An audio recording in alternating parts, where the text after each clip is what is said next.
আমরা এসআইআরের বিরুদ্ধে এই রাস্তা অবরোধ করছি। এসআইআর আমরা চাই, কিন্তু এই সুশৃঙ্খলভাবে, যেটা নিয়ম অনুযায়ী ওনারা প্রথমে ঘোষণা করেছিলেন যে কারোর যদি 2002 সালে বাপ মা দাদা ঠাকুরদা নানা নানি এদের নাম থাকে, তাদের কাউকে কোনো কাগজপত্র দেখাতেও হবে না, হিয়ারিংয়েও আসতে হবে না, তাদের কোনো চিন্তা নেই।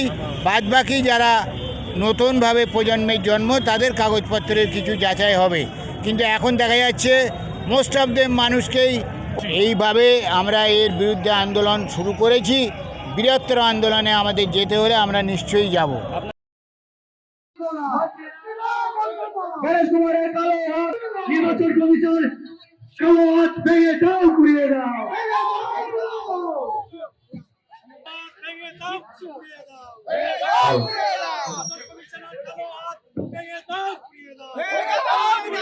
অনুরোধ করছি, আপনারা আমাদের মূল ডায়াসের সামনে চলে আসুন। মূল ডায়াসের সামনে চলে আসুন, রাস্তাতে চলবেন না। সকলে স্লোগানটা দিন একসাথে। আমাদের আন্দোলন কিন্তু এখন সবে শুরু। আপনারা মনে রাখবেন, এই মাসে রাখবেন, আমরা কিন্তু আপনাদের পাশে ছিলাম, আছি, থাকবো। আপনারা সকলে মিলে রাস্তার মাঝখানে দাঁড়িয়ে স্বরাষ্ট্রমন্ত্রী অমিত শাহ কালো হাত ভেঙে দাও, ঘুরিয়ে দাও।